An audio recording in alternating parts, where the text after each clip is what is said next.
আজ আমরা যেটা শিখব সেটা হচ্ছে ক্লাস 10-এর ছাত্রছাত্রীদের কাছে একটি খুব নতুন বিষয়। তারা এর আগে জ্যামিতি শিখে এসছে কিছুটা ক্লাস 9। ক্লাস 10-এ উঠে প্রথম যে জিনিসটা তাদের একদম নতুন সেটা হচ্ছে ত্রিকোণমিতি। নাম শুনে বোঝা যায় ত্রিকোণমিতি, তিনটে কোণ কোন জ্যামিতিক চিত্রের থাকে একমাত্র আমরা জানি সেটা হচ্ছে ত্রিভুজ। সেই ত্রিভুজকে নিয়েই হচ্ছে আমাদের এই ত্রিকোণমিতিতে যত কাজকর্ম হবে। ক্লাস 10-এর বিশেষত যা যা সিলেবাসে আছে, তো যেটুকু সিলেবাসে আছে সেটা ত্রিভুজ সংক্রান্ত কোণ, ওই তিনটে কোণ নিয়ে আমরা কাজকর্ম করব। ত্রিকোণমিতির প্রথম যে জিনিসটা সেটা হলো ত্রিকোণমিতির কোণ। ত্রিকোণমিতির কোণের সাথে আমরা আগে যে কোণ পড়ে এসেছি জ্যামিতিক কোণ, তার পার্থক্যটাই বা কোথায়? কিছু পার্থক্যের কথা বলা হবে এখানে জ্যামিতিক কোণের সাথে ত্রিকোণমিতিক কোণ। প্রথম যে পার্থক্যটা আমাদের নজরে পড়বে সেটা হচ্ছে জ্যামিতিক কোণ বলতে আমরা যেটা বুঝতাম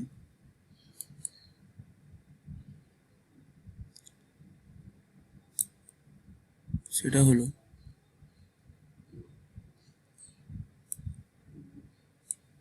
একটি 180 এবং একটি 360 একটি বৃত্তাকার কোণ। জ্যামিতিক কোণের সর্বোচ্চ মান যেটা হতো সেটা হতো 360 ডিগ্রি, যেটা আমরা দেখতে পাই খুব সহজে আমরা যে চাঁদা ইউজ করি সেগুলো 180 ডিগ্রি করে কোণ থাকে। দুটো চাঁদা মেলালে সেটা 360 ডিগ্রি এটা পুরো কোণ তৈরি হয়। জ্যামিতিক কোণের যে সর্বোচ্চ মান সেটা ছিল 360 ডিগ্রি। ত্রিকোণমিতিক কোণ যখন আমরা পড়বো দেখব ত্রিকোণমিতিক কোণের কোনো নির্দিষ্ট সর্বোচ্চ মান নেই। দেখবে সর্বোচ্চ মান যা খুশি হতে পারে, কোনো শেষ নেই, যেটাকে আমরা অঙ্কের ভাষায় বলি ইনফিনিটি বা অসীম। দ্বিতীয় যে পার্থক্য আমরা পাবো জ্যামিতিক কোণের সাথে ত্রিকোণমিতিক কোণের সেটা হচ্ছে জ্যামিতিক কোণ আমরা যখনই দেখেছি, জ্যামিতিক কোণ বলতে আমরা সর্বদা একটা ধনাত্মক কোণকে বোঝাতাম। কোণটা সর্বদা একটা ধনাত্মক কোণ বোঝাতাম। কোনো কোণ ঋণাত্মক হলে বা ঋণাত্মক কোণটা কি জিনিস সেটা নতুন করে আমরা এই ত্রিকোণমিতিক চ্যাপ্টারে দেখতে পাবো। এই দুটো প্রধান পার্থক্য আমরা পাবো জ্যামিতিক কোণের সাথে ত্রিকোণমিতিক কোণ। ত্রিকোণমিতিক কোণকে তাহলে দেখতে কিরকম?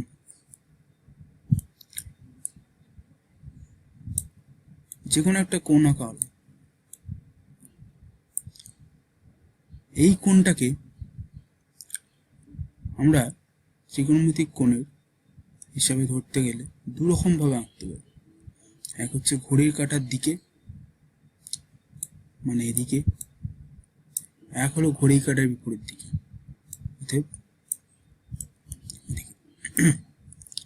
ঘড়ির কাঁটার দিকে যে কোণগুলো আঁকা হবে সেগুলোকে বলবো আমরা ঋণাত্মক কোণ। ঘড়ির কাঁটার বিপরীত দিকে যে কোণগুলোকে আঁকা হবে ত্রিকোণমিতিতে সেগুলো আমরা ধরা হবে ধনাত্মক কোণ। তো এই কোণটাকে আমরা যদি ঘোরাই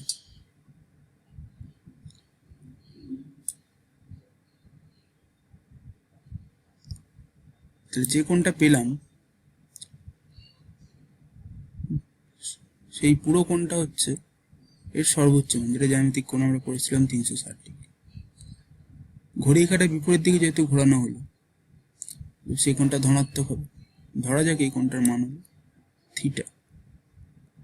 থিটা এই জিনিসটা আমরা ত্রিকোণমিতিতে করতে গেলে একটা নতুন জিনিস পেলাম। এই চিহ্নটা সাধারণত কোণ লিখতে গেলে আমরা ব্যবহার করি। ধরা যাক এই কোণটা হচ্ছে থিটা কোণ, তাহলে থিটা কোণটাকে আমরা ঘড়ি কাঁটার বিপরীত দিকে ঘোরানো এক পাক, একটা পুরো এক পাক ঘোরানো মানে বলেছিলাম তো 360 ডিগ্রি কোণ। অতএব এক পাক ঘোরানোর ফলে সেই কোণটা এখন হয়ে দাঁড়ালো 360 প্লাস থিটা। এই পুরো বড় কোণটার মান হলো 360 প্লাস থিটা। ঠিক একই রকম ভাবে এই কোণটাকে যদি আবার এখান থেকে একবার ঘোরানো হয়,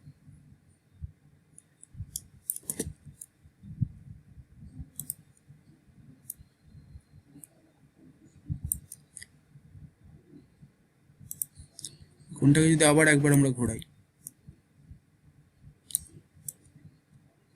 তাহলে আরো এক পাক ঘুরে আসার পরে সেটা এখানে এসে হলো আরো 360 ডিগ্রি যোগ, অর্থাৎ 720 ডিগ্রি প্লাস থিটা।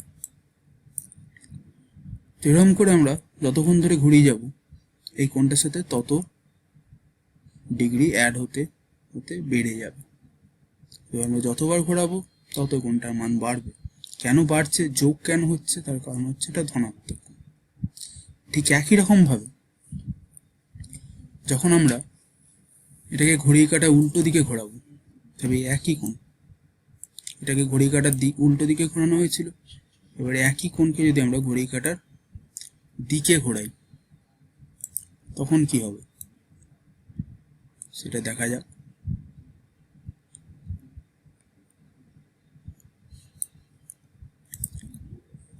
একই কোণকে যদি আমরা ঘড়ির কাঁটার দিকে ঘোরাই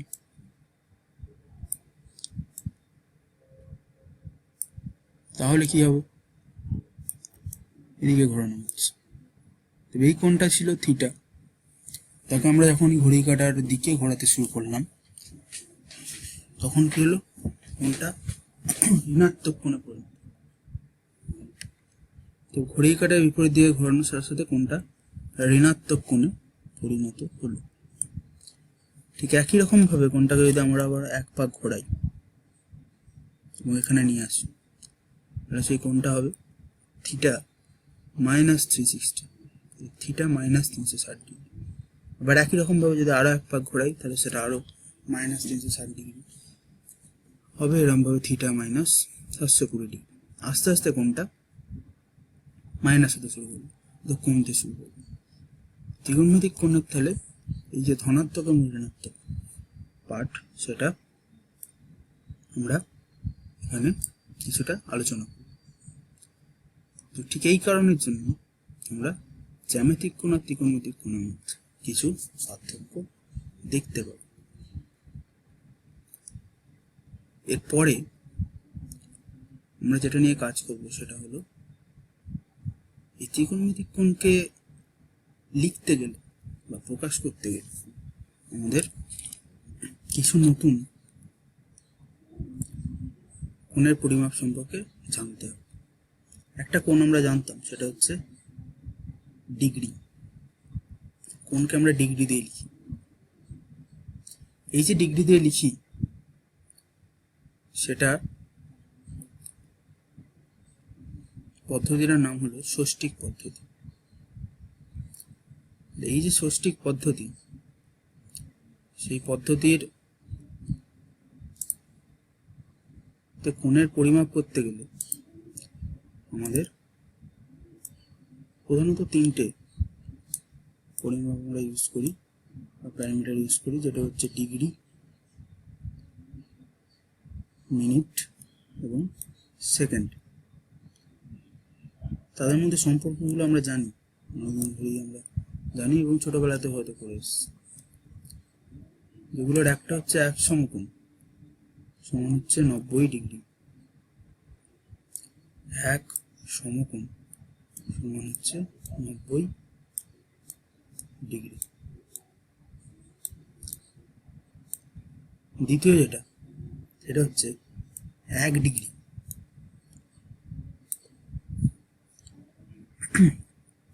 সমান 60 মিনিট।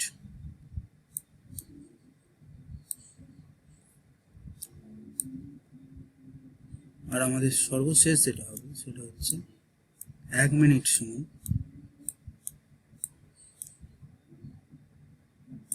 60 সেকেন্ড।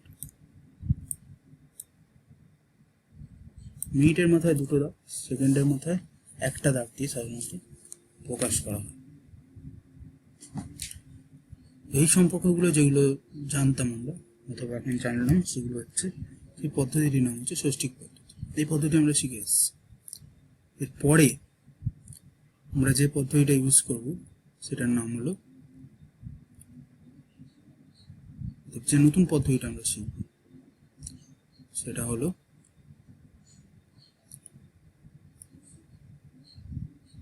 ষষ্ঠিক পদ্ধতি।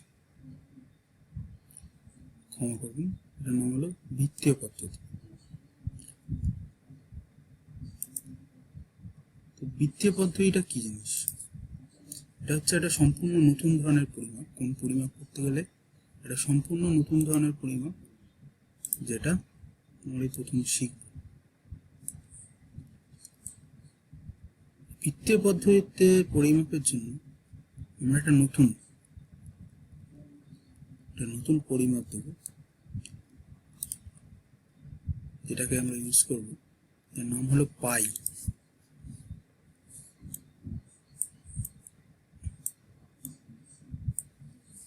তো অ্যালজেব্রা করার সময় এবং পরিমিতি করার সময় এই পায়ের মান আমরা ধরেছি 22/7, যার ভ্যালু হচ্ছে 3.141 ডট ডট ডট, আসন্ন মানের ভ্যালু। তো এই পাইকে আমরা বৃত্তীয় পদ্ধতিতে প্রকাশ করতে আমাদের এই পাই সাহায্য করবে। কিরকম সম্পর্ক? পাইটা কি জিনিস? পাই বলতে আমরা বোঝাবো কোন একটি বৃত্তের অন্তর্গত একটি কোণের পরিমাপ। ধরা যাক একটা বৃত্ত, এটা হচ্ছে তার ব্যাসার্ধ। এখানে কোথাও একটা কোণ তৈরি হচ্ছে, যে কোণটার পরিমাপ, যে কোণটার মান হলো থিটা। এই যে ব্যাসার্ধ, তো এখান থেকে এতটা দূরত্ব, সেই ব্যাসার্ধর নাম দিলাম আমরা আর, বৃত্তের ব্যাসার্ধ। এবং এই যে বৃত্তচাপ, তার যে দৈর্ঘ্য সেটাকে দিলাম এস। যে সম্পর্কটা এসে দাঁড়ায় এদের মধ্যে সেটা হলো এস সমান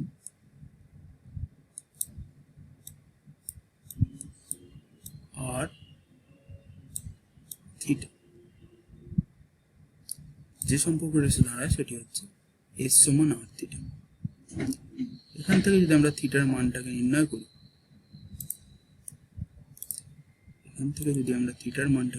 করি, তাহলে দেখতে পাবো এই পাইটার ভ্যালু আমরা কোত্থেকে আনছি।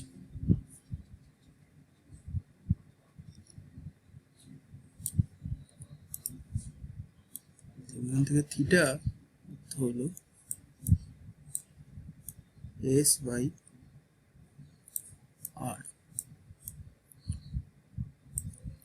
এস বোঝাচ্ছে হচ্ছে, আবার বলেছিলাম, বিদ্যুৎ চাপ, এবং আর হচ্ছে ব্যাসার্ধ। এস এর ভ্যালু যখন এই অর্ধবৃত্তের জন্য আমরা কি জানি, এই বৃত্তচাপ যদি অর্ধবৃত্তাকার হয় তখন সেটা কি হবে, পাই আর। তো সে পাই আর আর আর, পাই মানে হচ্ছে আমাদের এই অর্ধবৃত্ত যে কোণটা, এটা আগেও বলেছি, সেটা জ্যামিতিতে বোঝায় 180 ডিগ্রি কোণ। অতএব এর ভ্যালু তখন হয়ে যাবে